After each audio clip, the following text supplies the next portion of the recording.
Olá, tudo bem com você? Seja bem-vindo a mais um vídeo do Atalaia de Sião. Você é muito bem-vindo a esse canal. E antes da gente entrar no tema propriamente dito, eu quero te fazer um convite. Você que ainda não é inscrito, se inscreva no canal para você poder acompanhar as nossas próximas postagens, tá bom? Você vai receber lá as notificações, caso você ative aí aquele sininho famoso aí do YouTube. Além disso também, eu te peço para que tu me ajude aí a jogar o jogo do YouTube. De que forma? Dando aí o seu like para poder esse vídeo ganhar relevância, tá bom? Você que obviamente achar interessante e também pertinente esse tema que a gente vai tratar aqui. Também não deixe de comentar, dar a sua opinião a respeito do tema, para que a gente possa interagir. Eu estou sempre respondendo os comentários daqueles que estão assistindo aí aos vídeos do nosso canal, tá bom? Então conta aí com o seu apoio. E agora vamos lá, o motivo desse vídeo. Na semana passada eu gravei um vídeo falando a respeito dos partidarismos dentro da igreja e como esses partidarismos têm trazido uma série de dificuldades no âmbito da comunhão entre os irmãos, de forma que quando a gente levanta bandeiras ou a gente acaba defendendo partidarismos, ideias que não são de fato o cerne do Evangelho, né, e da mensagem de Jesus, a gente acaba rompendo muitas vezes a comunhão entre os irmãos, e isso é muito nocivo para a igreja. Esse foi basicamente a coluna central ali, a coluna vertebral do vídeo da semana passada. Se você quiser assistir, ele vai estar aqui na descrição desse vídeo para você poder clicar no link e acessar direto. Esse agora que eu estou gravando, ele na verdade é um desdobramento daquilo que acontece em decorrência desses partidarismos. Eu falei no vídeo anterior sobre partidarismos num sentido mais amplo, geral. Agora eu vou trazer um exemplo de algo que tem me incomodado muito no meio da igreja evangélica e que talvez possa estar também te incomodando, ou se você ainda não tivesse alertado para esse acontecimento, talvez os seus olhos possam ser abertos a partir de agora. Mas se trata de um desdobramento desse partidarismo geral, esse partidarismo mais global, que tem invadido as nossas igrejas. E eu disse que o problema não é conversarmos, discutirmos política. O problema é quando o cristão levanta a bandeira de determinadas personalidades, ou melhor, de qualquer uma delas. Até porque nós não estamos aqui nessa terra para defendermos personalidades. Na verdade, nós estamos aqui como arautos do reino, como mensageiros de Cristo, como suas testemunhas vivas. Então, esse deve ser o nosso propósito central. Quando a gente levanta a bandeira de um partido ou de um político em específico, o que acontece muitas vezes é a frustração. Por quê?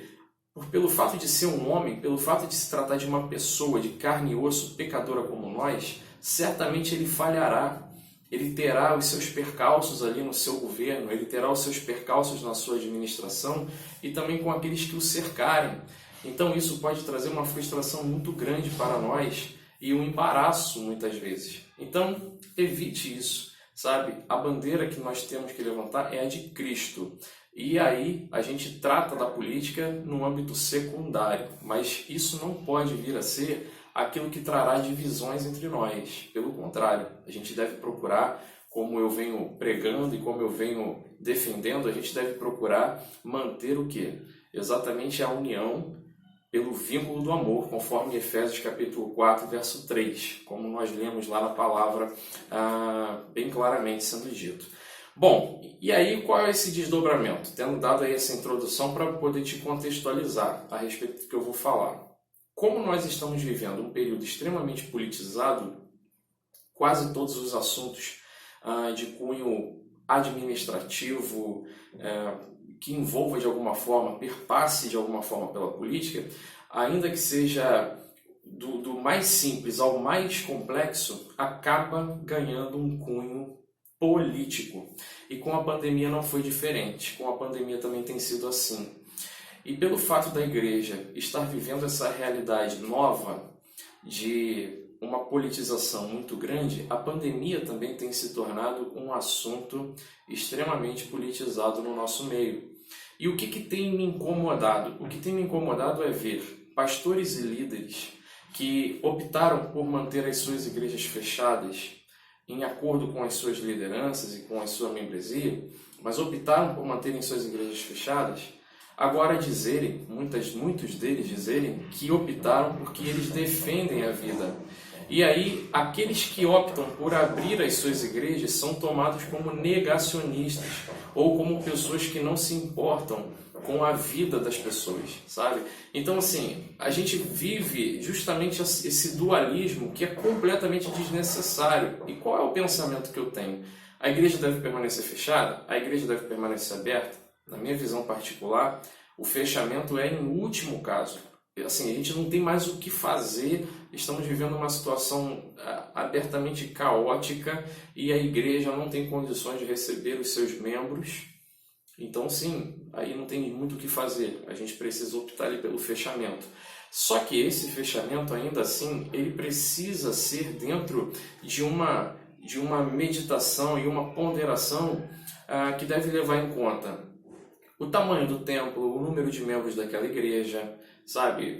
Se tem ou não tem condições de manter ali os padrões higiênicos que são exigidos atualmente. Enfim, uma série de questões que precisam ser ponderadas. Agora, o fato de igrejas fecharem ou igrejas permanecerem abertas não significa que existem pastores que são a favor da vida e existem pastores que são negacionistas ou que simplesmente não se importam com a vida dos seus membros, das suas ovelhas. Não se trata disso. Mas, por exemplo, em Campinho, nós temos um templo bem grande e nós temos pouco número de membros. O nosso hall de membros está hoje girando em torno de 40 pessoas. Nós temos bastante espaço para comportar a nossa membresia, mantendo ali o distanciamento que é exigido e também os cuidados higiênicos. Só que existem igrejas que não têm condições, porque o volume de membros é muito grande. Então, eu reconheço que esses irmãos, esses pastores, esses líderes terão maior dificuldade.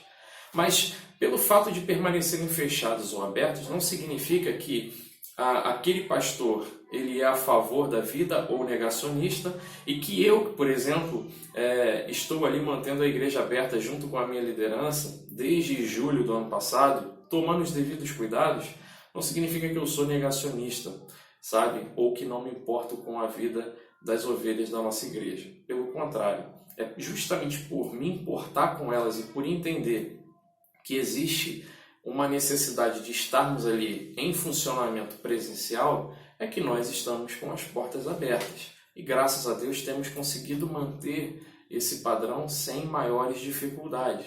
Graças a Deus por isso. Eu reconheço, meus irmãos, que é um cenário extremamente complexo. E não dá para a gente discutir na base do 8 ou 80. Existem questões que precisam ser ponderadas com muito cuidado, sabe? E para isso a gente conta com a mente de Cristo. A palavra diz que nós temos a mente de Cristo. A palavra diz também que é imprudência nossa levar as questões da igreja para serem julgadas pelos ímpios. E o que a gente tem visto através de matérias de jornal, sabe, entrevistas, talvez, tá? Não estou asseverando e não estou batendo no martelo, mas talvez seria importante que nós considerássemos evitar tratar dessas questões de cunho cristão, eclesiástico, que envolve diretamente as nossas igrejas e a nossa comunhão, tratarmos isso de forma aberta ao público, permitindo assim que pastores e líderes e demais irmãos acabem sendo julgados por um júri popular, sabe? E a nossa fé acabe sendo tratada de forma pejorativa muitas vezes, com uma conotação negativa. Não é esse o intuito, eu sei que esse não é o intuito desses líderes e pastores que deram entrevista, que têm dado entrevista, mas esse vídeo ele fica registrado aqui para que a gente possa de alguma forma ponderar essas questões que têm acontecido e que sim, têm nos envolvido todos os dias, sabe? Para que a gente não acabe transformando o nosso cuidado com a vida em divisão no corpo. Porque o que para uns é o cuidado, para outros acaba sendo o exagero, quando a gente trata de um fechamento total e irrestrito. Bom, que a gente possa alcançar ali a ponderação, que a gente possa alcançar a moderação que a palavra diz para que a gente busque e que assim a gente possa encontrar caminhos que sejam viáveis para cada um dos arraiais, sabe? De forma que a gente não venha a criticar quem está aberto ou criticar quem está fechado, mas que a gente tenha essa maturidade de julgar os cenários. E os cenários são complexos, eles são individuais, são igrejas locais, cada uma com o seu perfil de membro, e é muito complicado a gente chegar, bater o martelo e dizer tem que ser assim em todas elas, ou não pode ser assim em todas elas. Existem especificidades que são decorrentes da localidade. E eu acredito que o Senhor, o Espírito Santo, ele pode e ele dá sabedoria aos líderes, aos pastores, para que possam guiar ali o seu rebanho com sabedoria, com mansidão, com amabilidade, para que a igreja do Senhor possa continuar no seu caminho de crescimento, de desenvolvimento para a glória do nosso Deus. Eu não sei qual é a sua opinião a respeito do assunto, eu gostaria de te ouvir, tá bom? Se você puder deixar o seu comentário aí nesse vídeo, eu te agradeço, vai ajudar muito.